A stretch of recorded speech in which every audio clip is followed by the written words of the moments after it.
اعوذ باللہ من الشیطان اللعین الرجیم بسم اللہ الرحمن الرحیم الحمد للہ وکفا وسلام علی عبادہ الذین اصطفیٰ. درود بھیجیے محمد علیہ.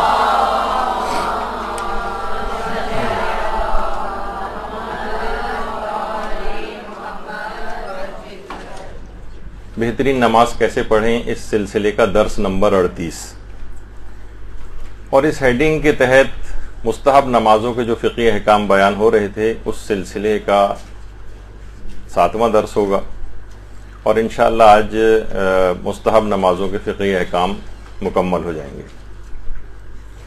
مستحب نمازوں کے اندر ایک بہت مشہور نماز ہے جسے نماز غفیلہ کہا جاتا ہے.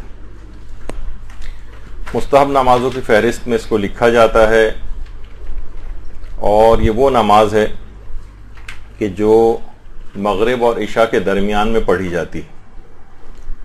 اچھا، کس نیت سے پڑھی جائے گی یہ تو ابھی آگے ہم بیان کریں گے.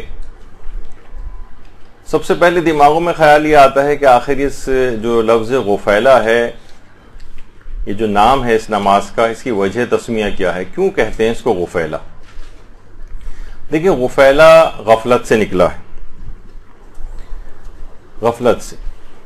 پیغمبر اسلام ختمی مرتبت صلی اللہ علیہ وآلہ وسلم صلی اللہ محمد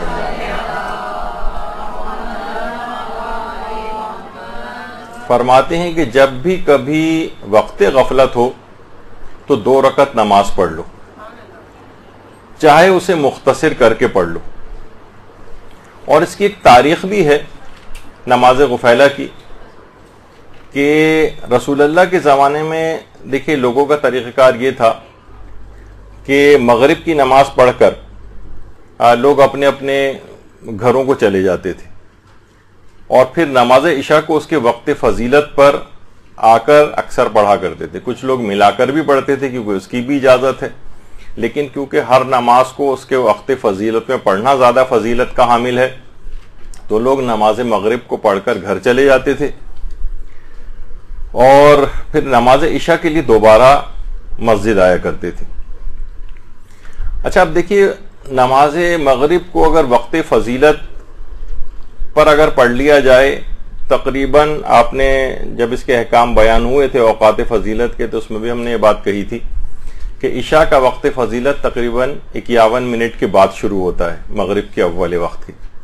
تو ظاہر ہے کافی وقت ہے، 10 منٹ کے اندر 15 منٹ کے اندر بھی اگر نماز مغرب ادا ہو جائے اور تو عشاء کا وقت فضیلت اس کے کافی دیر بعد آئے گا، آدھے گھنٹے کے بھی بعد آئے گا. پھر اس کا وقت فضیلت شروع ہوگا اور پھر عشاء کا وقت فضیلت تقریباً 3 گھنٹہ اور 10 منٹ تک رہتا ہے. تو اچھا، سال کے اوقات میں پھر یہ وقت اوپر نیچے بھی کچھ ہوتا رہتا ہے، تو لوگ نماز مغرب پڑھ کر گھروں کو چلے جاتے تھے، پھر 1 گھنٹے بعد آدھے گھنٹے بعد آ کر عشاء کو اپنے وقت فضیلت پر پڑھا کرتے تھے. اچھا، اب گھر گئے تو اس زمانے کی طرح تو ٹی وی وغیرہ بھی نہیں ہوتا تھا، نہ اور اس طرح کی ایکٹیویٹیز تھیں جس طریقے سے ہمارے ہاں عام طور پر ہوتی ہیں. تو اب ان لوگوں کے لیے جاگنا ذرا مشکل ہو جاتا تھا. اس دوران کسی کو غفلت آ گئی تو وہ سو جاتے تھے یا باتوں میں لگ جاتے تھے. تو پیغمبر اسلام نے یہ دستور دیا کہ دونوں نمازوں کے درمیان، مغرب اور عشاء کے درمیان، اس نماز میں مشغول ہو کر وقت کو گزارا جائے، تاکہ وہ غفلت کا پیریڈ جو ہوتا ہے وہ ایسا نہ ہو کہ سوتے رہ جائیں، ایسا نہ ہو کہ باتوں کے اندر لگ جائیں یا نماز عشاء کو فراموش کر دیں. بہرحال ایک نماز ان دونوں نمازوں کے درمیان میں رکھی گئی ہے. یہ تقریباً اس کی ایک تاریخ بیان کی جاتی ہے.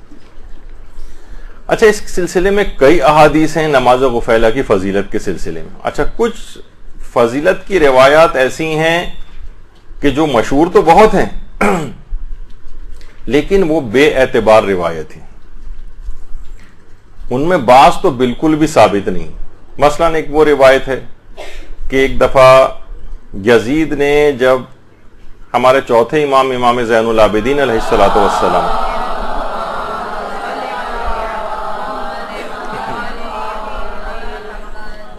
سے ایک کہا تھا کہ میں نے رسول اللہ کے نواسے کو قتل کیا ہے، کیا ممکن ہے کیا یہ ممکن ہے کہ میں نجات پا سکوں؟ تو چوتھے امام نے فرمایا ہاں، اگر تم نماز غفیلہ کو پڑھ لو تو ممکن ہے کہ نجات پا جاؤ۔ حضرت زینب سلام اللہ علیہ، اللہم صلی علی محمد وعلی محمد،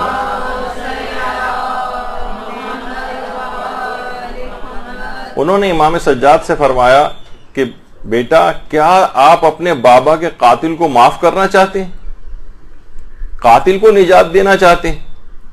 تو امام نے فرمایا کہ میں نے اس سے کہا تو ہے کہ نماز غفیلہ پڑھے، لیکن وہ اس نماز کو پڑھنے میں کامیاب نہیں ہو سکے گا۔ اچھا، اس روایت کو کتابوں کے اعتبار سے دیکھیں تو ملا محمد باقر فشارگی نے ان کی کتاب ہے عنوان الکلام کے نام سے، اس میں اس روایت کو لکھا ہے۔ تو تقریباً 150 سال پرانی یہ کتاب ہے۔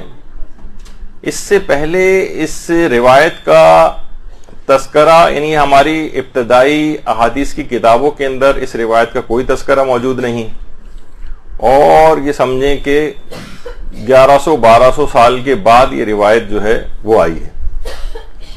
اور اس کے علاوہ دوسری کتاب جس میں اس روایت کا تذکرہ ہے وہ علامہ علی اکبر نہاوندی کی کتاب ہے العبقری الحسان۔ اس کے اندر بجائے اس کے کہ امام سجاد کے حضرت زینب سلام اللہ علیہ کی طرف سے، یعنی ان سے منسوب یہ روایت ہے کہ اس نماز کو یزید کو حضرت زینب سلام اللہ علیہ نے بیان کیا تھا۔ تیسرا جو ہے مدینے سے مدینے تک، جس کا اردو ترجمہ بھی ہو گیا ہے، علامہ جواد ذہنی تہرانی کی کتاب ہے۔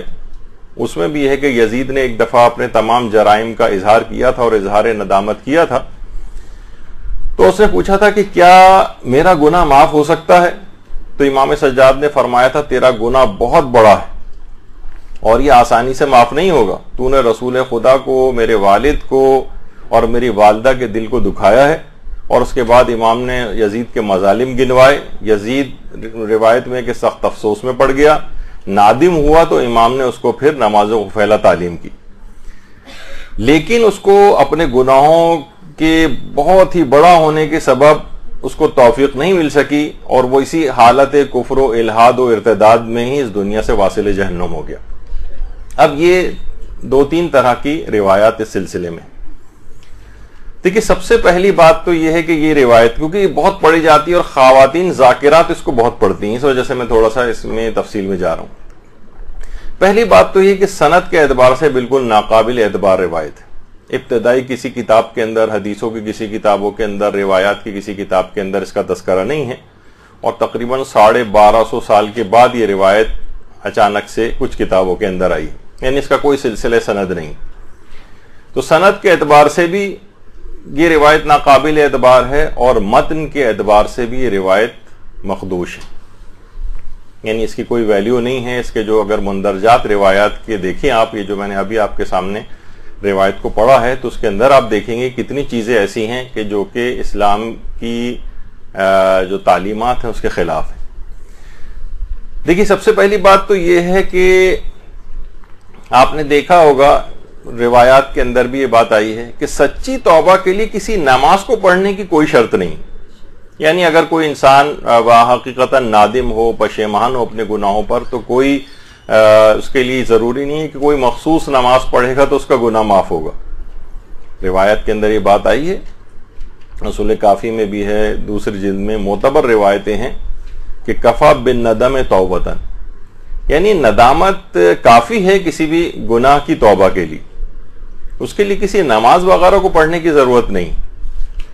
اور سچی توبہ اگر کوئی شخص کر لے تو خود قرآن نے اس کے لیے اعلان کر دیا کہ ان اللہ یحب التوابین، خدا توبہ کرنے والوں کو محبوب رکھتا ہے، پسند کرتا ہے۔ تو اس لحاظ سے بھی اگر دیکھیں تو یہ چیز اس سے ٹکرانے والی محسوس ہوتی ہے۔ دوسری بات یہ ہے کہ اعمال اور توبہ میں ہمیشہ نیت کو مد نظر رکھنا ضروری ہوتا ہے۔ اگر آپ دیکھیں، اگر ہم مان بھی لیں کہ یزید نے کوئی توبہ کی تھی، وہ نادم ہوا تھا، تو اس کے بعد کی زندگی، یعنی جو واقعہ کربلا کے بعد یزید نے اتنے بڑے بڑے جرائم کیے ہیں، اس سے صاف یہ محسوس ہوتا ہے کہ وہ شخص کبھی نادم تھا ہی نہیں۔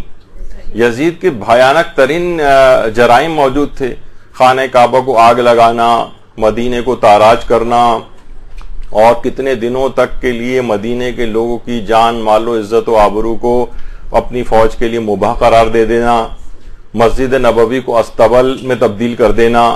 واقع حرہ کتنا خونچ کا ایک تاریخ کا ایک واقعہ ہے کہ رونگٹے کھڑے ہو جاتے ہیں اس کی تفصیلات کو پڑھ کر۔ وہ یزید نے اس کے اندر اپنے بھیانک جرائم اس کے ابھر کر سامنے آتے ہیں۔ تو اس کے بعد کے جرائم اس کے اتنے زیادہ ہیں کہ کہیں سے یہ بات ظاہر نہیں ہوتی کہ اس شخص نے کبھی کوئی توبہ کی تھی۔ اچھا، پھر اس کے بعد اگر آپ دیکھیں تو معتبر جو زیارت عاشورہ ہے ہمارے پاس، زیارت عاشورہ یعنی معتبر زیارات میں سے، اس میں یزید پر باقاعدہ لعنت کی گئی ہے۔ ہمارے پانچویں امام، امام محمد باقر علیہ الصلوۃ والسلام،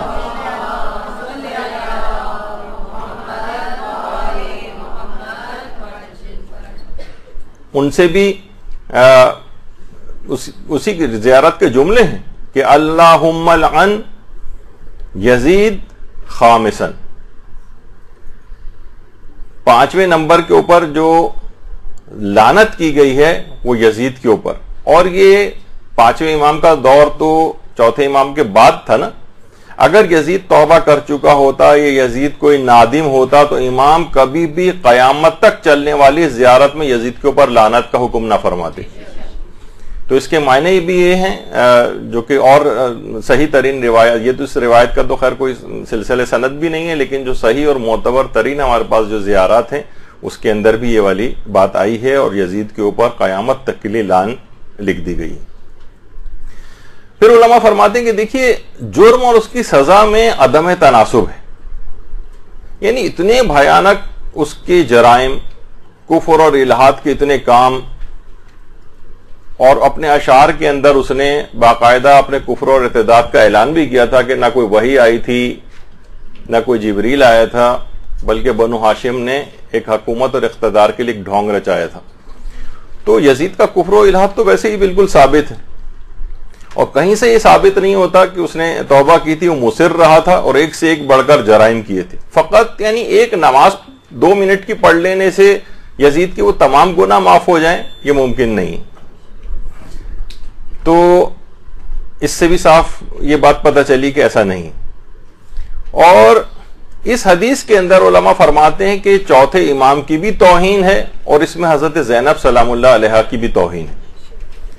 یعنی کیسے ممکن ہے کہ عالمہ غیر معلمہ جو امام کی اتنی کامل معرفت رکھتی ہوں، وہ امام کے اوپر اعتراض کریں کہ آپ اپنے بابا کے قاتل کو معاف کر دینا چاہتے ہیں؟ یعنی ممکن نہیں ہے کہ حضرت زینب، یعنی جو اب واقع کربلا کے بعد خیمہ جب تاراج ہو گئے تھے اور آگ لگا دی گئی تھی، تو اس کے بعد جو اتنا ایمان اور ایقان اپنے زمانے کے امام پر رکھتی ہو کہ پوچھ رہی ہوں کہ خیموں میں جل کر مر جائیں یا باہر نکل آئیں، جو اتنی معرفت رکھتی ہو، وہ اعتراض کریں گی امام کے کہ آپ اپنے بابا کے قاتل کو معاف کرنا چاہتے ہیں؟ یہ اعتراض امام سجاد کی توہین ہے، اور یہ حضرت زینب سلام اللہ علیہ کی بھی توہین ہے کہ ان کو اتنی بھی معرفت امام نہیں تھی معاذ اللہ۔ بہت بعید ہے ان کے مقام سے یہ بات۔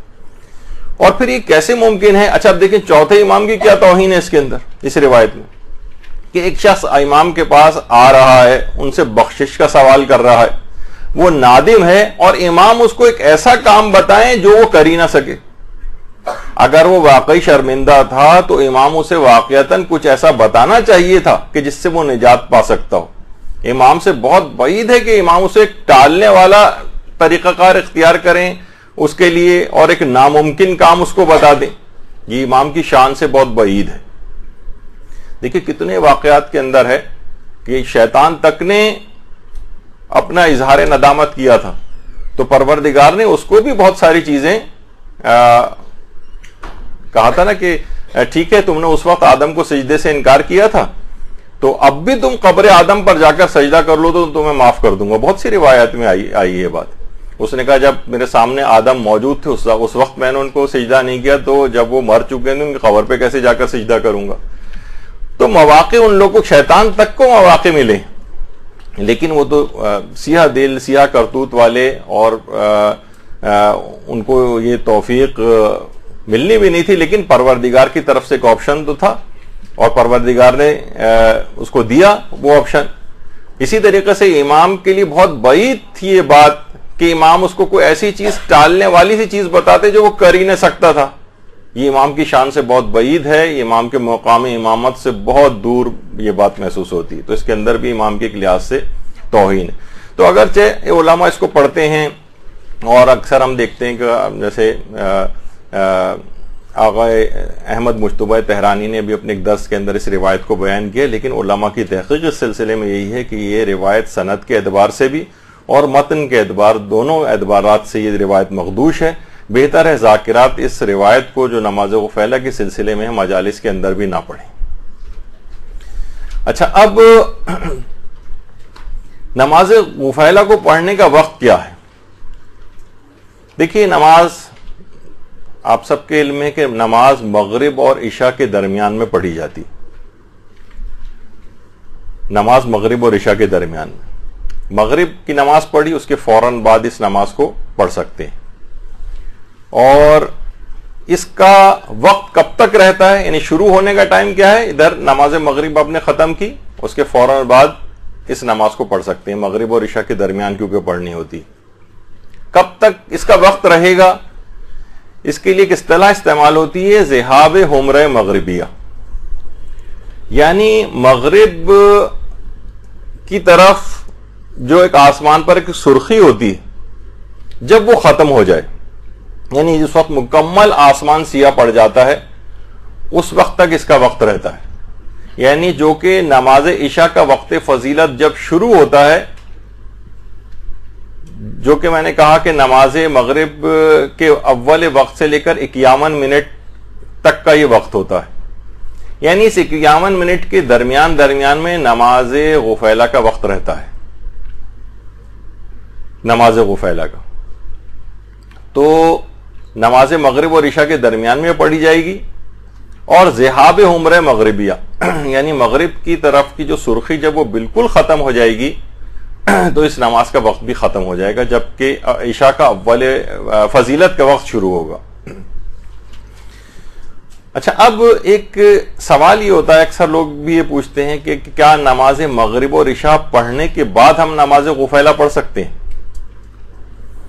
تو دیکھیے، اگر ابھی نماز غفیلہ کا وقت باقی ہو، یعنی ذہاب حمرہ مغربیہ نہ ہوئی ہو، یعنی 51 منٹ تک کا ٹائم نہ گزرا ہو اول مغرب سے، تو پڑھ سکتے ہیں۔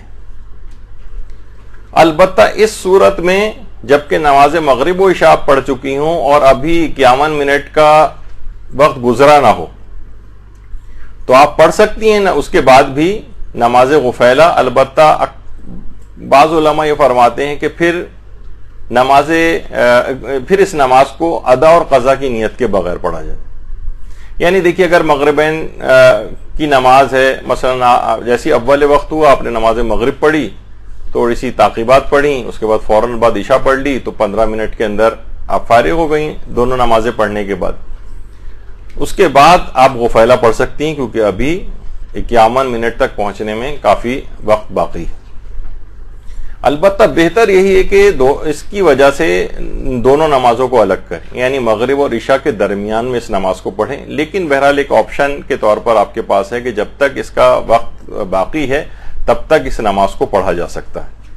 ہاں، البتہ اگر وقت گزر گیا، یہ 51 منٹ کا وقت گزر گیا، مثلا آپ نے 1 گھنٹے بعد پڑھ رہی ہیں آپ نماز، تو اب نماز غفیلہ قضا ہو جاتی۔ اچھا، پچھلے درسوں میں آپ نے سنا تھا، یہ بات بیان ہوئی تھی کہ مستحب نمازوں کی بھی قضا ہوتی ہے۔ جیسے آپ نے سنا تھا کہ نماز شب کی بھی قضا ہوتی ہے، نافلہ اگر قضا ہو جائیں تو قضا ہوتی ہے۔ اب ایک سوال ہے کہ یہ بھی نماز غفیلہ بھی تو ایک لحاظ سے ایک مستحب نماز ہی ہے نا، تو کیا نماز غفیلہ کی بھی قضا ہوتی ہے؟ اس کا جواب ہے کہ نماز غفیلہ کی قضا نہیں، نماز غفیلہ کی قضا نہیں ہوتی، یعنی مشروعیت نہیں ہے اس میں، شریعت نے اس کی قضا کا حکم نہیں دیا ہے۔ تو بہرحال اس لحاظ سے اس کی کوئی قضا نہیں ہے، یہ بس یہ جو اگر وقت ختم ہو گیا تو بس یہ نماز گئی، اب آپ کو اس کی قضا وغیرہ کے اعتبار سے اسلام کے سلسلے میں کوئی حکم نہیں ہے اور اس کو نہیں پڑھنا چاہیے. اچھا، اب نماز غفیلہ پڑھنے کا طریقہ کار کیا ہے؟ دیکھیے، 2 رکعت کی نماز ہے. پہلی رکعت میں سورہ الحمد کے بعد بجائے کہ آپ کوئی اور سورہ پڑھیں، اس میں سورہ انبیاء کی آیت نمبر 87 اور 88 پڑھی جاتی ہے. وَظَنُّونِ إِذْ ذَهَبَ مُغَاضِبًا فَظَنَّ أَن لَّن نَّقْدِرَ عَلَيْهِ فَنَادَىٰ فِي الظُّلُمَاتِ أَن لَّا إِلَٰهَ إِلَّا أَنتَ سُبْحَانَكَ إِنِّي كُنتُ مِنَ الظَّالِمِينَ فَاسْتَجَبْنَا لَهُ وَنَجَّيْنَاهُ مِنَ الْغَمِّ وَكَذَٰلِكَ نُنجِي الْمُؤْمِنِينَ. یہ 2 آیات ہیں اور یہ سورہ انبیاء کی آیت نمبر 87 اور 88. اس میں الحمد کے بعد کوئی دوسرا سورہ نہیں پڑھا گیا ہے، بلکہ یہ 2 آیات پڑھی گئیں. پہلی رکعت میں یہ پڑھی جائے گی اور اس کے بعد دوسری رکعت میں الحمد کے بعد سورہ انعام کی آیت نمبر 59 پڑھی جاتی. آیت نمبر 59، وَعِندَهُ مَفَاتِحُ الْغَيْبِ لَا يَعْلَمُهَا إِلَّا هُوَ وَيَعْلَمُ مَا فِي الْبَرِّ وَالْبَحْرِ وَمَا تَسْقُطُ مِنْ وَرَقَةٍ إِلَّا يَعْلَمُهَا وَلَا حَبَّةٍ فِي الظُّلُمَاتِ الْأَرْضِ وَلَا رَطْبٍ وَلَا يَابِسٍ إِلَّا فِي كِتَابٍ مُبِينٍ. پھر اس کے بعد قنوت پڑھا جائے گا. قنوت کے اندر ایک دعا ہے، اس کا پڑھنا بہت بہتر ہے. اللہم انی اسألک بمفاتیح الغیب التی لا یعلمها الا انت ان تصلی علی محمد وآل محمد وان تفعل بی. اور اس کے بعد پھر اپنی جو بھی دعائیں ہیں آپ اردو زبان کے اندر بھی ان دعاؤں کو مانگ سکتی ہیں. اچھا، جب یہ دعائیں مانگ کر آپ قنوت میں ختم کر دیں گی تو اس کے بعد پھر ایک دعا پڑھی جائے گی، اللہم انت ولی نعمتی والقادر علی طلبتی تعلم حاجتی فاسألک بحق محمد وآل محمد علیہ وعلیہم السلام لما قضیتہ لی. بآواز بلند درود بھیجیے.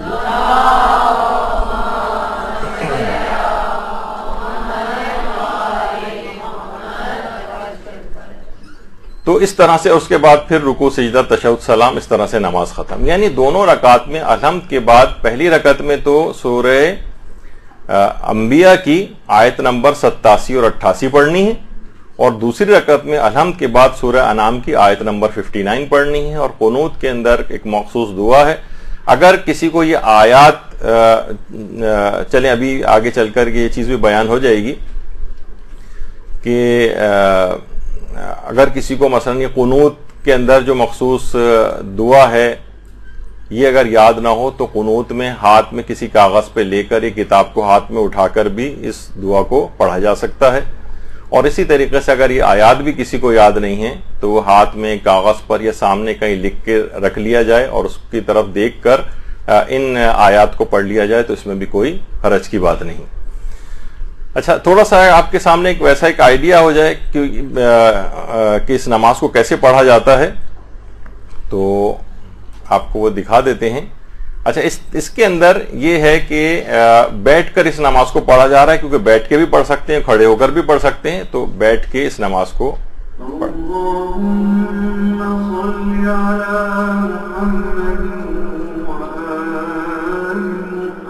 اللہ اکبر. بسم اللہ الرحمن الرحیم. الحمد للہ رب العالمین الرحمن الرحیم مالک یوم الدین إياك نعبد وإياك نستعين اهدنا الصراط المستقيم صراط الذين أنعمت عليهم غير المغضوب عليهم ولا الضالين. بسم الله الرحمن الرحيم.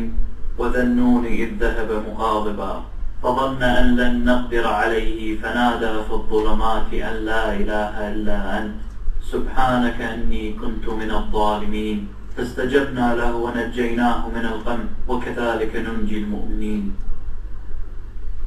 سبحان ربي العظيم وبحمده سبحان ربي الأعلى وبحمده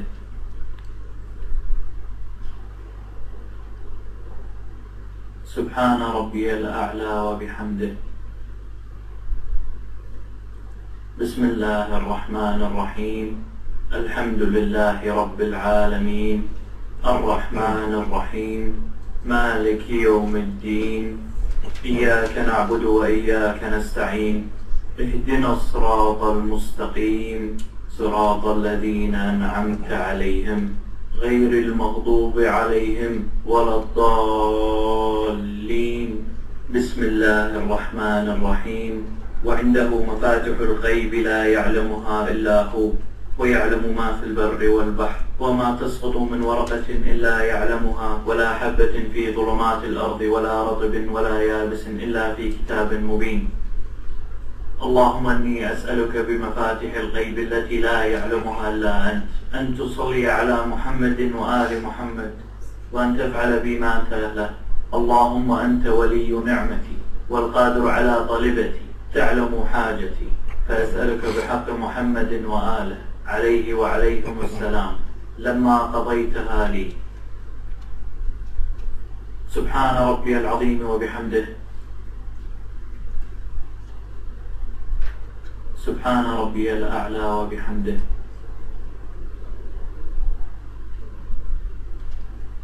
سبحان ربي الأعلى وبحمده. أشهد أن لا إله إلا الله وحده لا شريك له وأشهد أن محمدا عبده ورسوله. اللهم صل على محمد وآل محمد. السلام عليكم ورحمة الله وبركاته. ملاحظة: اطلب حاجتك في دعاء القنوت تقضى بإذن الله. دعاء القنوت هو: اللهم إني أسألك بمفاتح الغيب التي لا يعلمها إلا أنت أن تصلي على محمد وآل محمد وأن تفعل بي كذا وكذا، وتطلب حاجتك بدل قول تفعل بي كذا وكذا. مثلا تقول: وأن تفعل بي ما أنت أهله كما ذكرنا في الصلاة قبل قليل، أو وأن تشافيني، أو وأن تغفر لي، ثم تكمل الدعاء كما تعلمنا قبل قليل فتقول: اللهم أنت ولي نعمتي إلى آخر الدعاء. فقد روي أن من صلى الغفيلة وطلب حاجته أعطاه الله ما سأل. تو آپ نے اس میں دیکھا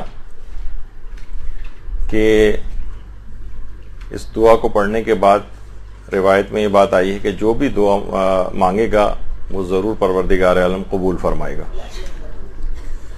تو ایک آپ کے سامنے ایک طریقہ آ گیا کہ نماز غفیلہ کو کس طریقے سے پڑھا جاتا ہے. اچھا، اب ایک دماغ میں سوال آتا ہے کہ جو دو آیات پڑھی گئی ہیں، کیا ان آیات کو پڑھنے سے پہلے بسم اللہ پڑھنے کا بھی کوئی حکم ہے نماز آیات سے پہلے؟ تو اس کا جواب یہ ہے کہ بسم اللہ پڑھنے کا حکم نہیں ہے، لیکن اگر کوئی شخص پھر بھی پڑھنا چاہے تو ان آیات سے پہلے بسم اللہ پڑھ سکتا ہے. اور یہ تو ابھی بیان ہو گیا کہ کیا ان آیات کو دیکھ کر پڑھ سکتے ہیں یا قنوت کو دیکھ کر پڑھ سکتے ہیں، تو جواب ہے کہ جی ہاں، دیکھ کر بھی پڑھا جا سکتا ہے. اچھا، اگر آیات یاد نہ ہوں تو کیا کوئی دوسرا سورہ پڑھ سکتے ہیں؟ مثال کے طور پر اگر ہمیں نہیں یاد ہیں اور ہمارے پاس فی الحال قرآن میں سے نکالنا بھی مشکل ہے، ان آیات کو کہیں لکھی ہوئی بھی نہیں ہے، تو ہم چھوڑیں ان آیات کو. مستحب نمازوں میں تو آپ سن ہی چکی تھی اس سے بھی پہلے کہ کوئی دوسرا سورہ پڑھا جا سکتا ہے. تو کیا یہاں پر نماز غفیلہ میں اس کی اجازت ہے؟ تو علماء اس میں ایک چیز بیان فرماتے ہیں، یہ ذرا اگر آپ سمجھ لیں بات کو، کہ کبھی نماز کا کوئی خاص طریقہ شرط کمال ہوتا ہے اور کبھی شرط صحت ہوتا ہے. کبھی خاص طریقہ شرط کمال ہوتا ہے.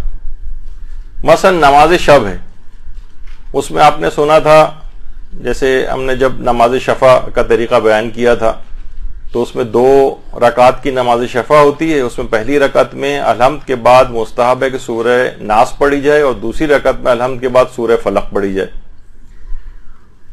تو یہ جو ہے اس کی شرط کمال ہے، یعنی زیادہ ثواب ملے گا. نماز شفع تو کوئی اور سورہ پڑھنے سے بھی ہو جائے گی، نماز شفع ہی شمار ہوگی، لیکن اگر آپ ناس اور فلق اس کی دونوں رکعت کے اندر پڑھیں گی تو ثواب بڑھ جائے گا. اسے کہتے ہیں شرط کمال. اور ایک ہوتی شرط صحت. شرط صحت.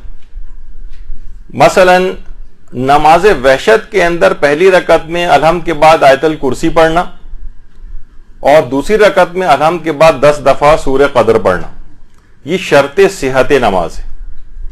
یعنی اگر آپ نے اس طریقے سے نماز وحشت قبر نہیں پڑھی تو نماز وحشت شمار نہیں ہوگی. ہاں 2 رکعت کی نماز بن جائے گی، وہ عام مستحب نماز، لیکن نماز وحشت کے ثواب اور فائدے نہیں دلوائے گی. یعنی وہاں پر وہ جو مخصوص طریقہ ہے نماز کا وہ شرط صحت نماز ہے. اچھا، اسی طریقے سے نماز غفیلہ کا بھی جو ایک خاص طریقہ ہے یہ شرط صحت نماز ہے. اس میں کوئی دوسرا سورہ نہیں پڑھ سکتے، مخصوص طریقہ ہے، اسی کے طریقے کے مطابق پڑھنی ہے. اگر اس سے ہٹ کر آپ نے پڑھی تو نماز غفیلہ شمار نہیں ہوگی، ایک عام مستحب نماز بن جائے گی، لیکن نماز غفیلہ کے ثواب اور فائدے نہیں دلوائے گی. ہاں البتہ یہ ہوتا ہے کہ دیکھیے کبھی کبھار ایسا ہوتا ہے کہ آپ نے غفیلہ پڑھنی شروع کی الحمد کے بعد ایک دم سے، کیونکہ دوسرا سورہ واجب نمازوں کے اندر کوئی آپ پڑھتی ہیں، مثلا کوئی بھی سورہ آپ کی زبان کے اوپر آ گیا اور آیات پڑھنے کے بجائے آپ بھول کر کوئی دوسرا سورہ پڑھنے میں مشغول ہو گئی، تو آپ کو اس بات کی اجازت ہے کہ آپ درمیان سے اس سورے کو چھوڑ دیں، جہاں جتنی بھی آیات پڑھنی اس کو چھوڑ دیں اور دوبارہ آ کر وہ آیات مخصوص جو آیات ہیں وہ پڑھیں. ہاں ایک چیز اور بھی کر سکتی ہیں کہ بغیر قصد جزیت کے، یعنی جز کو سمجھے بغیر سورے کو مکمل بھی کر سکتی ہیں. یعنی آپ کی زبان پہ 2-3 آیتیں آ گئیں، اس کے بعد آپ نے کہا ارے مجھے تو آیات پڑھنی تھی، تو کوئی بات نہیں، نماز کا جز نہ سمجھتے ہوئے سورے کو مکمل کر لیں اور اس کے بعد پھر ان آیات کو پڑھ لیں. اور یہ بھی کر سکتے ہیں کہ آپ چھوڑ دیں درمیان سے اور اس کو دوبارہ آیات کی طرف چلی جائیں. اچھا، اگر دوسرا سورہ آپ کی زبان پر سورہ توحید یا سورہ کافرون میں سے آ گیا تو آیت اللہ سیستانی فرماتے ہیں کہ احتیاط لازم یہ ہے کہ ان سوروں کو بیچ سے نہیں چھوڑا جا سکتا، ان سوروں کو مکمل کرنا پڑے گا اور اس کے بعد وہ مخصوص آیات پڑھنا ہوں گی. یہ اس کے اندر خاص طور پر بات ہے. کوئی اور سورے کے اندر آپ کو اختیار تھا، سورہ قدر آپ کی زبان پر آ گئی، سورہ کوثر آپ کی زبان پر آ گئی، کوئی اور سورہ زبان پر آ گیا تو آپ درمیان سے بھی چھوڑ سکتی ہیں اور بغیر قصد جزیت کے اسے مکمل بھی کر سکتی ہیں.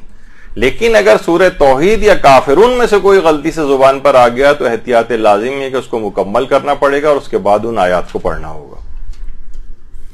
اس نماز کو آج جیسا کہ ابھی آپ نے دیکھا کہ بیٹھ کر بھی پڑھ سکتے ہیں، کھڑے ہو کر بھی پڑھ سکتے ہیں، اور اس کو دگنا کر کے پڑھنے کی بھی ضرورت نہیں ہوتی ہے. افضل یہ شمار ہوتا ہے کہ اس کو یعنی رکعت دگنی ہو جاتی ہیں، لیکن یہ کہ بہرحال یہ چیز ضروری نہیں ہے اور اتنی ہی رکعت پہ اکتفا کیا جا سکتا ہے، یہی 2 رکعت کی نماز بنی رہے گی. اچھا، اب اس کے اندر ایک چیز ہوتی ہے مستحبات میں تداخل کا مسئلہ. یہ کئی دفعہ پہلے بھی بات آ چکی ہے. یعنی تداخل کہتے ہیں کہ عمل ایک ہی آپ کر رہی ہیں، اس میں بہت سی نیتیں آپ ڈال دیں. مثلا غسل کے اندر تداخل کا مسئلہ چلتا ہے. مثلا ایک ہی غسل کر رہا ہے اگر کوئی شخص، وہ مثلا جنابت کا غسل ہے، اسی کے ساتھ حیض کا غسل بھی جمع کیا جا سکتا ہے، اسی میں مثلا عید کا غسل بھی ہو سکتا ہے اگر عید کا روز ہے، اسی میں مثلا اگر غسل توبہ کی نیت کرنا چاہے تو غسل توبہ کی بھی نیت کر لے، اگر اسی دن روز جمعہ ہے تو غسل جمعہ کی بھی نیت کر لے. یعنی ایک ہی غسل کے اندر اتنی ساری نیتیں جمع ہو کر سب کا ثواب لے سکتا. اسی طرح بعض نمازیں بھی ہیں، بعض نمازیں جیسے کہ نافل مغرب اور نماز غفیلہ میں تداخل کا ایک مسئلہ ہے. یعنی نافل مغرب آپ کو پتہ ہے کہ 4 رکعتی نماز ہے، یعنی یہ بھی کر سکتے ہیں کہ آپ پوری 4 رکعتی نماز نافل مغرب پڑھ لیں اور اس کے بعد نماز غفیلہ پڑھیں، یا اس میں تداخل بھی کر سکتے ہیں. یعنی 2 رکعت نماز نافل مغرب پڑھی اور اس کے بعد جو اگلی 2 رکعت نافل مغرب آپ نے پڑھنی تھی اس میں آپ نے نماز غفیلہ کی نیت کر لی، تو یہ نافل مغرب بھی آپ کی شمار ہو جائے گی. اس کو کہتے ہیں تداخل. تو اچھا، اب دیکھیے جو تداخل ہے اس میں ایک مسئلہ یہ ہے کہ اگر کوئی شخص نماز نافل مغرب نہ پڑھے لیکن نماز غفیلہ پڑھ لے اس کی جگہ، تو کیا نافل مغرب ساقط ہو جائے گی؟ اس کا جواب ہے کہ نہیں، نافل مغرب ساقط نہیں ہوگی. یعنی اگر آپ کی پکی نیت یہ کہ میں نماز غفیلہ پڑھ رہی ہوں تو وہ صرف غفیلہ شمار ہوگی. کیونکہ دیکھیں تداخل جو ہے اس کے دو طریقے ہیں تداخل کے. یعنی اگر نیت یہ ہو کہ اصلاً میں نماز غفیلہ پڑھ رہی ہوں تو نافل مغرب کے لیے کافی نہیں، وہ صرف غفیلہ شمار ہوگی، نافل مغرب شمار نہیں ہوگی. ہاں دوسرا طریقہ صحیح ہے تداخل کا. نیت یہ ہو کہ میں نافل مغرب پڑھ رہی ہوں قربتاً اللہ، اور اسی میں آپ غفیلہ کی نیت اور طریقہ ڈال دیں تو یہ دونوں نمازوں کا ثواب آپ کو مل جائے گا. یعنی نافل مغرب کا طریقہ نماز غفیلہ کے اندر ڈال دیا جائے. تو آپ نے دونوں کا سمجھ لیا فرق کیا ہے. اگر یعنی آپ 4 رکعت کے نافل مغرب پڑھنے تھے، اگر آپ نے کہا کہ میں نافل مغرب نہیں بلکہ نماز غفیلہ پڑھ رہی ہوں، تو یہ ریپلیس نہیں کرے گی نافل مغرب کو. لیکن آپ نیت یہ کریں کہ میں نافل مغرب پڑھ رہی ہوں اور اس میں نماز غفیلہ والا طریقہ ڈال دیں تو دونوں نمازوں کا ثواب آپ کو مل جائے گا. اس کو کہتے ہیں تداخل. تو یہ ایک طریقہ کار ہے کہ دونوں نمازوں کا ثواب لینے کا. اچھا، اب اس میں نماز غفیلہ آپ پہلے پڑھیں یا نافل مغرب پہلے پڑھیں، یعنی اس میں حکم کیا ہے؟ تو اس میں دونوں طرح شریعت نے اختیار دیا ہے کہ آپ چاہیں تو نافل مغرب پہلے پڑھ لیں اور اس کے بعد جو دوسرا نافلہ آپ کو پڑھنا تھا اس میں نماز غفیلہ کا طریقہ ڈال دیں، یا آپ پہلے والا جو ہے اس کے اندر نافل مغرب کے ساتھ غفیلہ کا طریقہ ڈال دیں اور بعد والی جو ہے وہ نافل مغرب کے طور پر پڑھ لیں. دونوں طرح آپ کو اختیار ہے. اس میں تقدیم اور تاخیر، اس میں دونوں طرح آپ جو ہے وہ کر سکتی ہیں کہ نیت یہ تداخل والا جو مسئلہ ہے یہ چاہے پہلے میں لے آئیں چاہے دوسرے میں نماز میں لے آئیں، آپ کو اختیار ہے. تو یہ ایک اس کے اندر اہم بات ہے. جیسے کہ خود رہبر معظم سے بھی ایک استفتاء کے اندر ان سے پوچھا گیا تھا کہ بعض اوقات وقت بہت کم ہوتا ہے، مسجد میں نماز جماعت کے لیے جاتے ہیں تو مغرب کے وقت اتنا کم ہوتا ہے کہ یا تو ہم 4 رکعت کی جو ہے وہ نافل مغرب پڑھیں، پھر 2 رکعت جو ہے اس کے بعد غفیلہ پڑھیں، تو یہ تو 6 رکعت ہو جائیں گی، اتنا وقت نہیں ہوتا مساجد کے اندر. تو انہوں نے بھی یہی جواب دیا کہ اس میں 2 رکعت نماز نافل مغرب کے عنوان سے پڑھ لیں اور 2 رکعت غفیلہ کے عنوان سے پڑھ لیں. تو اس طرح سے اس میں تداخل ہو جائے گا اور نماز غفیلہ اور نافل مغرب دونوں کا ثواب اس میں مل جائے گا. اچھا، ایک نماز اور بھی ہے مغرب اور عشاء کے درمیان میں، اس کو نماز وصیت کہا جاتا ہے. اکثر علماء نے اس کو مستحب نمازوں کی فہرست میں لکھا ہے. اور یہ جو 2 رکعت نماز وصیت ہے، اس میں پہلی رکعت میں الحمد کے بعد 13 مرتبہ سورہ زلزال پڑھنا ہوتی ہے، اذا زلزلت الارض زلزالہا، اور دوسری رکعت میں الحمد کے بعد 15 مرتبہ سورہ توحید پڑھنا پڑتی ہے نماز وصیت. اور اس طرح سے یہ نماز ہوتی ہے. تو اب ایک علماء کے اندر ایک بحث ہے کہ کیا نماز وصیت الگ سے ایک مستقل مستحب نماز ہے، الگ سے مستحب ہے یہ نماز؟ کیونکہ 2 نمازیں ایسی ہیں جس میں فقہاء میں بہت اس بات پر بحث ہے کہ ان کو الگ سے مستحب نمازیں سمجھیں یا یہ وہی نافلہ مغرب ہی کو 2 رکعت کر کے الگ الگ بتایا گیا ہے ایک خاص طریقے سے. یعنی مغرب اور عشاء کے درمیان میں ہی نافلہ مغرب اور عشاء نماز مغرب کے جو نافلہ ہیں، نماز مغرب آپ کو پتہ ہے کہ نماز جو رات کی نمازوں کے نافلہ میں واجب نماز پہلے پڑھی جاتی ہے اور نافلہ بعد میں پڑھے جاتے ہیں، اور وہ 4 رکعت ہیں. اب 4 رکعت وہ والے نافلہ بھی پڑھیں، پھر 2 رکعت نماز غفیلہ بھی پڑھیں، پھر 2 رکعت نماز وصیت بھی پڑھیں. تو علماء میں ایک بحث ہے کہ ایسا تو نہیں ہے کہ یہ جو 2 نمازیں ہیں غفیلہ اور نماز وصیت یہ اسی نافلہ مغرب کا تفصیلی طریقہ کار ہو. یہ ایک بحث ہے علماء کے اندر، بڑی دلچسپ ہے. تو اور اس میں نماز وصیت کے متعلق بھی ہے اور نماز غفیلہ کے متعلق. تو نماز وصیت کے متعلق ہمارے چھٹے امام جعفر صادق علیہ الصلوۃ والسلام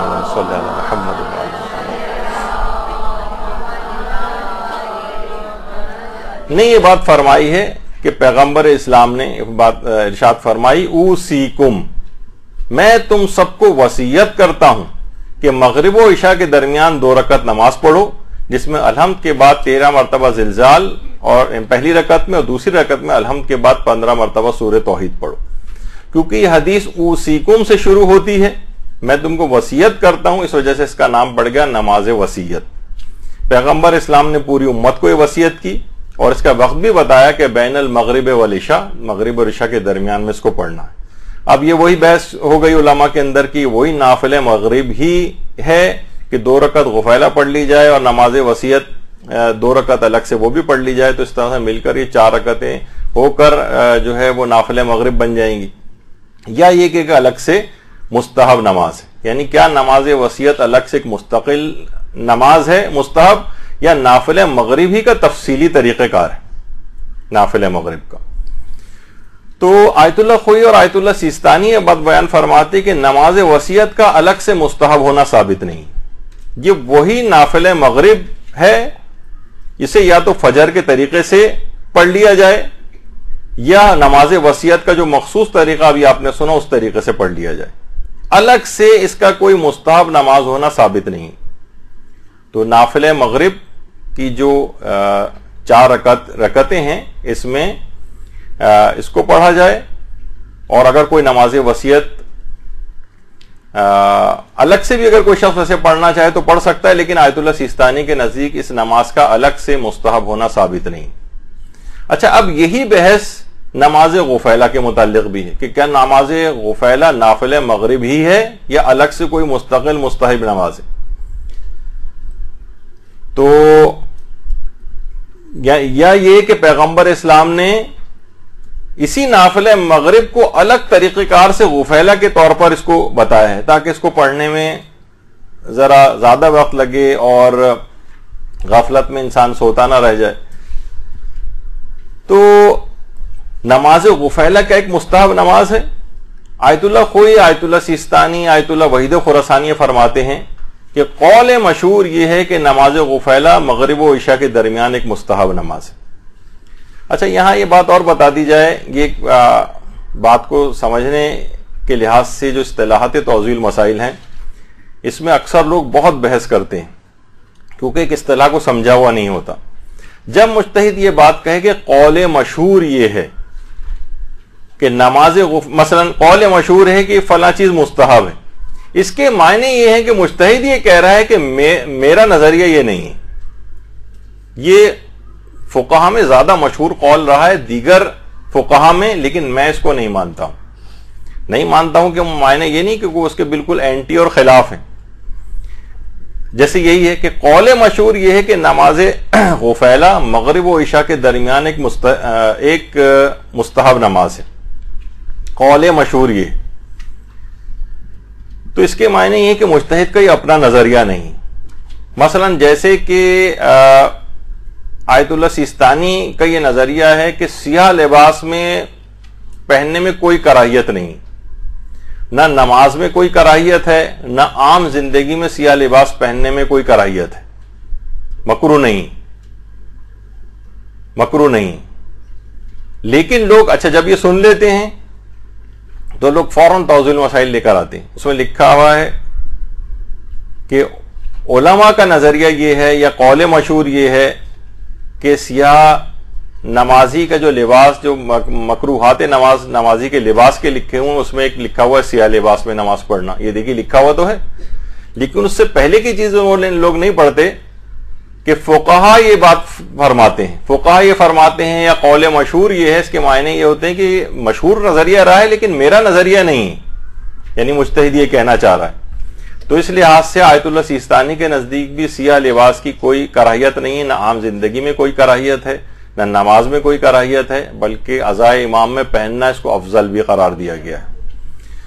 تو بہرحال یہاں پر بھی یہی ہے کہ نماز غفیلہ مغرب و عشاء کے درمیان قول مشہور یہ ہے کہ ایک مستحب نماز ہے، لیکن آقا سیستانی اور آقا خوئی وغیرہ بھی یہ بات بیان فرماتے ہیں کہ اس کا مستحب ثابت ہونا مشکل ہے. یعنی یہ نماز، یہ جو نافل مغرب نماز غفیلہ کے اندر بدل گئی، یعنی یہ 2 رکعت نماز نافلہ مغرب میں اگر آپ غفیلہ کا طریقہ ڈال دیں تو 2 رکعت نماز یہ نافلہ مغرب ہی بن جائے گی. یعنی نماز نافلہ مغرب کو اگر غفیلہ کے طریقے سے پڑھیں تو آپ کو ان دونوں نمازوں کا ثواب مل جائے گا اور ایک تداخل اس کے اندر ہو جائے گا.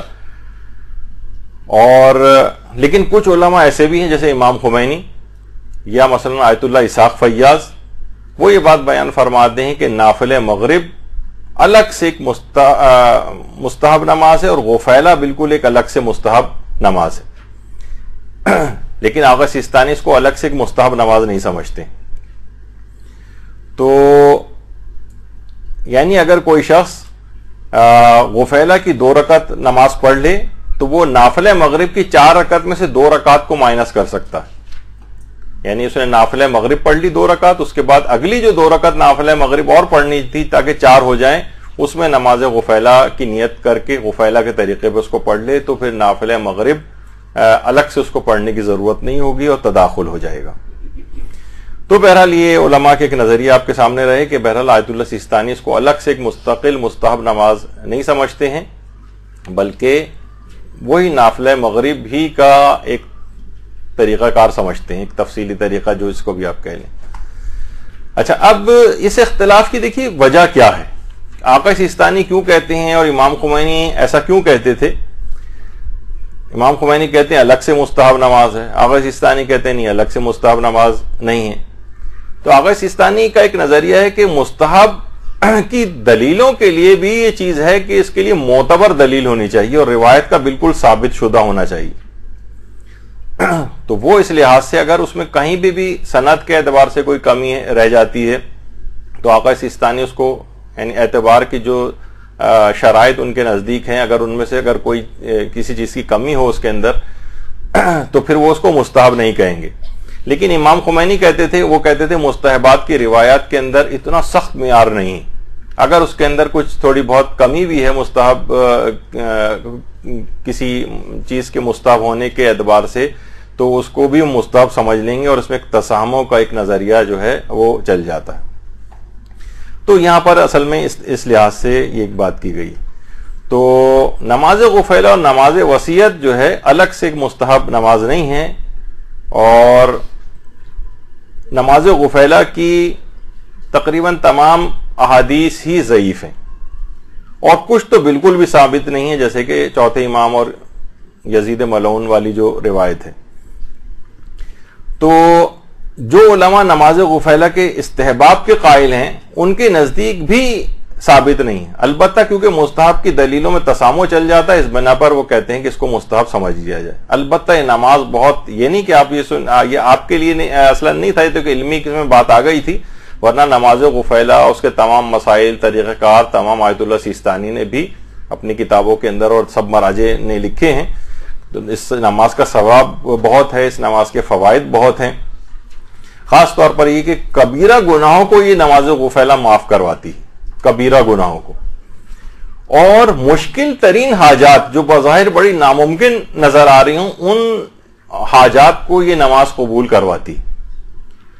تو اس کے سند کے اعتبار سے آپ چیزوں کو نہیں دیکھیں، وہ تو ایک علمی ایک پہلو ہوتا ہے، لیکن بہرحال اس نماز کے کہ نماز خود ایک اچھی چیز ہے، خود یعنی ایک بہتر چیز ہے اس کو پڑھنا، اور اس کے الگ سے فوائد بھی جو ہے بتائے گئے ہیں.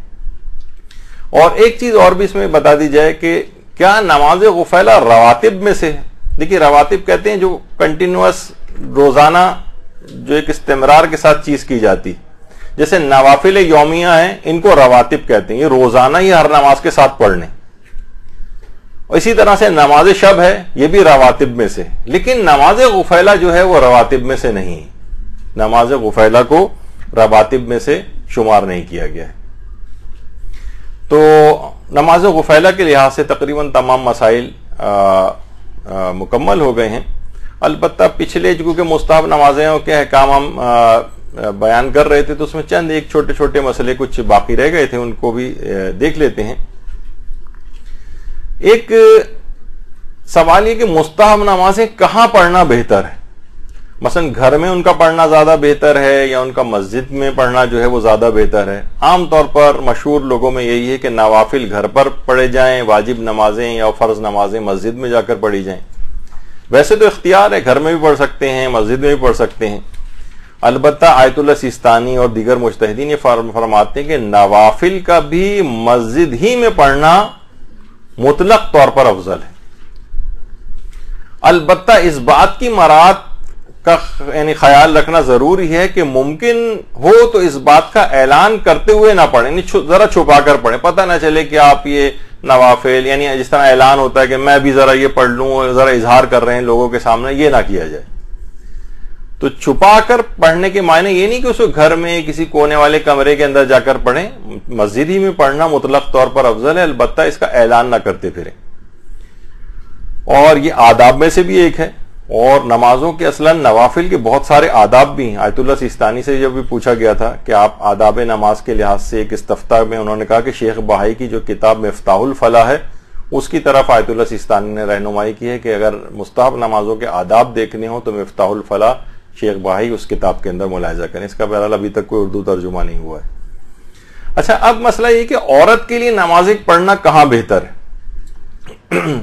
گھر میں یا مسجد میں؟ آیت اللہ خامنہ یہ فرماتے ہیں کہ عورت گھر میں بھی پڑھ سکتی ہے، مسجد میں جا کر بھی پڑھ سکتی ہے، اور مسجد میں جا کر بھی نماز کا ثواب لے سکتی ہے۔ البتہ آیت اللہ خوئی یہ فرماتے تھے کہ گھر میں نماز پڑھنا افضل ہے، بلکہ گھر میں بھی سب سے کوئی ایسا کوئی کمرہ کہ جہاں لوگوں کی آمد و رفت نہ ہو، بالکل پیچھے کی طرف کا کوئی ایسا کمرہ ہو جہاں لوگ زیادہ آمد و رفت نہ رکھتے ہوں، وہاں پر عورت کا نماز پڑھنا زیادہ فضیلت کا حامل ہے۔ آیت اللہ سیستانی فرماتے ہیں کہ عورت کے لیے ہر وہ جگہ جہاں وہ نامحرموں سے زیادہ محفوظ ہو وہاں پر نماز پڑھنا اس کا افضل اور بہتر ہے، خواہ وہ جگہ گھر ہو یا مسجد ہو۔ بعض اوقات ہوتا ہے گھر جوائنٹ فیملی سسٹم، اتنے سارے لوگ وہاں پر موجود ہیں، نامحرموں کی بھی آمد و رفت ہو رہی ہے، اور برابر میں مثلا مسجد ہے اور عورتوں کا بھی کمپارٹمنٹ وہاں پر ہے، وہاں نامحرموں کی نسبت وہ زیادہ محفوظ طریقے سے نماز پڑھ سکتی ہے، تو وہ فرماتے ہیں کہ پھر وہاں جا کر پڑھنا افضل ہے۔ یعنی آغا سیستانی کا یہ ہے کہ چاہے گھر ہو یا مسجد ہو یا کوئی بھی اور ایسی جگہ کہ جہاں وہ نامحرموں سے زیادہ محفوظ ہو وہاں پر نماز کا پڑھنا افضل ہے۔ تو اس لحاظ سے یہ مسئلہ بھی واضح ہو گیا کہ کہاں پر اس نماز کو پڑھنا چاہیے۔ اچھا، ایک مستحب نمازوں میں ایک یہ بھی تھا کہ اگر کوئی ہم مستحب نماز پڑھ رہے ہیں، مثلا آپ نے سنا تھا کہ پیدل چلتے ہوئے پڑھ رہے ہیں، راہ چلتے ہوئے پڑھ رہے ہیں، سواری پر پڑھ رہے ہیں، راستے میں اگر کوئی سلام کر لے ہمیں، یعنی ہم مستحب نماز، دوسرے کو تو نہیں پتا ہوتا کہ ہم نماز پڑھ رہے ہیں، تو آیت اللہ سیستانی، آیت اللہ خامنہی وغیرہ یہ سب فرماتے ہیں کوئی مسئلہ نہیں، واجب نمازی کی طرح کا یہاں پہ بھی مسئلہ ہے، اور ضروری ہے کہ سلام کا جواب دیا جائے، البتہ جیسا سلام ہوگا ویسے ہی جواب ہوگا۔ مثلا اس نے کہا السلام علیکم، آپ بھی جواب میں کہیں السلام علیکم، وہ کہے سلام علیکم، آپ بھی کہیں سلام علیکم، وہ کہے سلام، آپ بھی کہیں سلام۔ مثلا وہ کہہ رہا ہے السلام علیکم، آپ کہہ رہی ہیں وعلیکم السلام، یہ نہیں ہو سکتا اس میں، یعنی جیسا سلام وہ کرے گا بالکل ویسے ہی آپ جواب اس کو دیں گی۔ اس کے علاوہ مزید کوئی بات چیت نہیں ہو سکتی، حال احوال نہیں پوچھے جا سکتے، یعنی آپ نے یہ کہا کہ چلو سلام دعا، اس نے کہا اور خیریت سے، آپ نے کہا جی جی خیریت، اس کے بعد پھر نماز شروع کر دی، نہیں، یہ نہیں ہو سکتا۔ صرف نماز میں سلام کی حد تک جواب دینا واجب ہے، واجب ہے، البتہ جیسا سلام ہوگا ویسے ہی جواب ہوگا، اس میں اپنی طرف سے کوئی اضافے وغیرہ نہیں کر سکتے یا اس کے صیغے کو تبدیل نہیں کیا جا سکتا۔ پھر ایک مسئلہ ایک یہ بھی تھا مستحب نمازوں کے اندر، ایک رہ گیا تھا کہ مستحب نمازیں آپ نے سنا تھا کہ جماعت سے نہیں پڑھی جا سکتی، ایک آدھ کا استثناء تھا، وہ ابھی ہم نے شاید اتنا تفصیل کے ساتھ اس کو بیان نہیں کیا تھا کہ نماز استسقاء کو جماعت کے ساتھ پڑھا جاتا ہے، اور ایک نماز میں علماء میں اختلاف ہے، نماز عید غدیر وغیرہ، اس میں کچھ علماء قائل ہیں کچھ قائل نہیں ہیں۔ بہرحال مستحب نمازیں عمومی قاعدہ یہ کہ جماعت سے نہیں پڑھی جا سکتی، لیکن دستے کی صورت میں فرادہ پڑھی جا سکتی، دستے کی صورت میں فرادہ پڑھی جا سکتی. مستحب نمازیں جماعت سے نہیں پڑھی جا سکتی. اس میں البتہ ایک عیدین کی نماز ہے، وہ بھی اس میں استثناء ہے دیکھا جائے تو. لیکن اصلاً عیدین کی نماز واجب ہے، غیبت امام میں مستحب ہوئی ہے، تو اس وجہ سے اس کو ایک مستحب نمازوں کے اندر نماز عیدین کو کاؤنٹ نہیں کیا جاتا ہے. وہ اصلاً واجبی نماز تھی لیکن غیبت امام کی وجہ سے مستحب ہو گئی ہے. اور نماز عید کو آیت امام خمینی کے فتوے میں جماعت سے پڑھنا اشکال ہے. امام خمینی کے مقلدین جو ہیں وہ جماعت کے ساتھ نماز نہیں پڑھ سکتے نماز عید کی. البتہ وہ فرماتے ہیں رجاء مطلوبیت کی نیت سے پڑھ سکتے ہیں. امید ثواب میں نماز پڑھنا بہرحال ایک اچھی چیز ہے، رجاء مستحب ہونے کی نیت سے نہیں پڑھ سکتے. لیکن دیگر مراجع کہتے ہیں کہ مستحب ہونے کی نیت سے بھی اس کو پڑھا جا سکتا ہے. تو بہرحال مستحب نمازیں جماعت سے تو نہیں پڑھی جا سکتی، لیکن دستے کی صورت میں فرادہ کی نیت کر کے پڑھی جا سکتی. مثلا جیسے آپ نے دیکھا ہوگا بچیاں ایک ساتھ کھڑے ہو کے نماز پڑھ رہے ہوتے ہیں، یعنی کوئی جماعت نہیں ہے لیکن ایک ساتھ کھڑے ہوئے ہیں لوگ. اچھا یہ بعض اوقات ہوتا ہے نماز شب قدر ہے یا نماز وحشت بھی اکثر مسجدوں کے اندر پڑھی جاتی کہ پیش امام پڑھ رہا ہے لیکن ظاہر ہے لوگ اس کے ساتھ ساتھ پڑھ رہے ہیں، سب اپنی اپنی پڑھ رہے ہیں نماز. البتہ رکوع اور سجدہ اس کے ساتھ ساتھ کر رہے ہوتے ہیں تاکہ اس میں سب لوگ نیت فرادہ رکھتے ہیں، جماعت کی نیت نہیں کرتے. لیکن کچھ نمازیں ایسی ہیں ذرا مشکل ہے، یاد نہیں ہے، کسی کو آیت الکرسی پوری یاد نہیں ہے، مثلا سورہ قدر کسی کو یاد نہیں ہے، کوئی اور مستحب نماز ایسی پڑھ رہے ہیں جس کا کوئی خاص طریقہ کار ہے، وہ اگر کسی کو یاد نہیں ہے تو کوئی بات نہیں، وہ ایک پیش امام بآواز بلند پڑھتا رہے، سب اس کی آواز سے آواز ملا کر ساتھ ساتھ پڑھتے ہیں، رکوع سجدہ ساتھ ساتھ کریں. تو اور اگر کوئی جلدی پڑھ کر فارغ ہو جائے کوئی سورت تو وہ خاموشی سے کھڑا رہے، کوئی ذکر خدا وغیرہ کرتا رہے. تو بہرحال اس طرح سے مستحب نمازوں کو جماعت سے تو نہیں پڑھا جا سکتا لیکن دستے کی صورت میں فرادہ کی نیت سے ساتھ پڑھا جا سکتا ہے. البتہ ایک نماز ایک اور ہے مستحب نمازوں میں، نماز تحیۃ المسجد کہلاتی ہے. نماز تحیۃ المسجد، تحیہ اصل میں کہتے ہیں سلام کو، یعنی مسجد کا سلام، یعنی وہ نماز کے جس میں مسجد کا ایک اکرام ہوتا ہے کہ اگر ہم کبھی کسی جگہ سے گزر رہے ہوں اور درمیان میں مسجد آ جائے تو اور مسجد کے اندر اگر ہم داخل ہوں تو مستحب یہ ہے کہ 2 رکعت نماز پڑھیں. مستحب ہے، واجب تو نہیں ہے، لیکن مسجد میں آپ آئے ہیں، مسجد کا ایک احترام ہے، مسجد کو ایک لحاظ سے گویا جس طرح آپ کو ایک سلام کرنا ہوتا ہے، تو مسجد کا سلام اور تحیہ یہ ہے کہ وہاں پر 2 رکعت نماز پڑھی جائے. یعنی یہ تھا کہ ہمیں کوئی اور کام نہیں تھا، بس ہمیں مسجد میں کسی وجہ سے آنا پڑ گیا. مثلا کوئی شخص ہے الیکٹریشین ہے، مسجد میں اسے کوئی چیز ٹھیک کرنے جانا پڑ گیا، بلب وغیرہ، اب اس کے لیے مستحب ہے کہ مسجد میں اندر کیونکہ یہ آ گیا ہے، کسی کام سے آ گیا ہے، کسی بھی وجہ سے آ گیا ہے. جیسے اکثر لوگ دولہا وولہا کو لے جاتے ہیں وہاں پر اور وہاں پہ اس سلام کرتا ہے یا مثلا وہاں پر نماز پڑھ لیتا ہے پہلے. تو جو افراد بھی آئے ہیں ان کو وہ نماز پڑھ چکے ہیں، مثلا اب انہیں الگ سے کوئی نماز نہیں پڑھنی لیکن مسجد کے اندر داخل ہو گئے تو اب یہاں مستحب ہے کہ 2 رکعت نماز پڑھی جائے. لیکن عام افراد جو مسجد کے اندر آئے ہی ہیں اور وہ نماز پڑھنے کے لیے مسجد میں آئے ہیں تو ان کے لیے الگ سے نمازیں، یعنی وہاں پر ان کو نماز واجب پڑھنی ہے یا وہاں پہ وہ کوئی بھی مستحب نمازیں اپنی پڑھ رہے ہیں، اپنی کوئی قضا بھی پڑھ رہے ہیں، تو وہ خود ہی وہ نماز تحیۃ المسجد شمار ہو جاتی ہے اور الگ سے پھر 2 رکعت نمازیں تحیۃ المسجد کے عنوان سے نہیں پڑھنا ہوتی.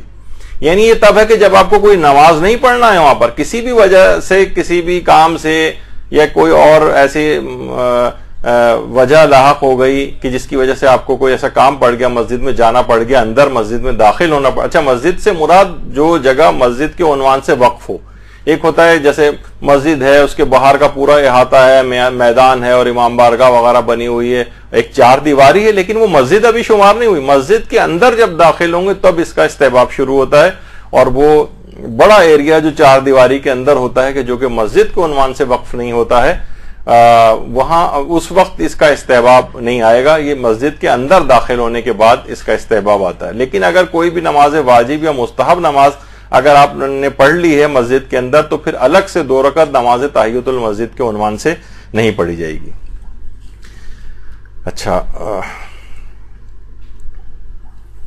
اب ایک یہ ہے کہ نافل مغرب کے سلسلے میں 2 رکعت نماز غفیلہ اور 2 رکعت نماز وصیت کی صورت میں پڑھی جا سکتی. کیا اس طرح نافل مغرب ادا ہو جائے گی؟ دیکھیے غفیلہ کے متعلق تو الگ سے روایت کے اندر بھی یہ بات آئی ہے اور علماء اس کے قائل ہیں کہ اس میں تداخل ہو جاتا ہے. نماز وصیت کے سلسلے میں تداخل کے متعلق علماء کا کوئی فتویٰ ایسا موجود نہیں ہے. تو نماز وصیت جو ہے یہ الگ سے مستحب نماز کے عنوان سے فقہا کے نزدیک ثابت بھی نہیں ہے اور اس میں تداخل کا کوئی حکم نہیں ہے. تو غفیلہ کی حد تک تداخل کو رکھیں. نماز وصیت کو اگر کوئی پڑھنا چاہے تو الگ سے بعد میں پڑھ سکتا ہے نافل مغرب کو 4 رکعت مکمل کرنے کے بعد.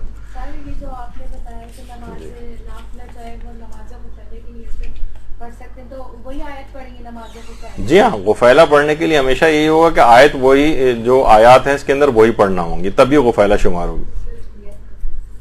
پھر ایک نماز غفیلہ کی نیت بس یعنی نافل مغرب کی نیت کریں اور اسی میں ہی غفیلہ کا طریقہ کار ڈال دیں تو خود بخود غفیلہ کا ثواب بھی آپ کو مل جائے گا نافل مغرب کے ساتھ ہی دونوں نمازوں کا. پھر ایک سوال ہے اگر کوئی مغرب کی نماز کو اول وقت نہ پڑھ سکے 51 منٹ کے بعد پڑھے تو غفیلہ پڑھے یا چھوڑ دے؟ غفیلہ تو قضا ہو چکی 51 منٹ تک ہی اس کا جو ہے ٹائم رہتا ہے تو اول وقت پہ کوئی نہیں پڑھ سکا اور اس کے 1 گھنٹے بعد مثلا مغرب و عشاء پڑھ رہا ہے تو غفیلہ کا وقت ختم ہونے کی وجہ سے نماز غفیلہ قضا ہو گئی اور آپ نے دیکھا کہ اس کی قضا کو انجام دینا بھی ضروری نہیں. وقت اس کا ختم بس نماز غفیلہ کا اب نہیں پڑھی جا سکتی. تو اب کیونکہ آپ لوگوں کا آج پیپر بھی ہے اس لحاظ سے تھوڑا سا آپ کو پہلے چھوڑ رہے ہیں تاکہ آپ لوگ ذرا جلد سے جلد تیاری کر کے اور اپنے نشستوں پر دوبارہ پیپر دینے کے لیے آ جائیں. وصلی اللہ علی محمد وآلہ الطیبین الطاہرین. برحمتك يا أرحم الراحمين وصلى الله على محمد وآله الطاهرين.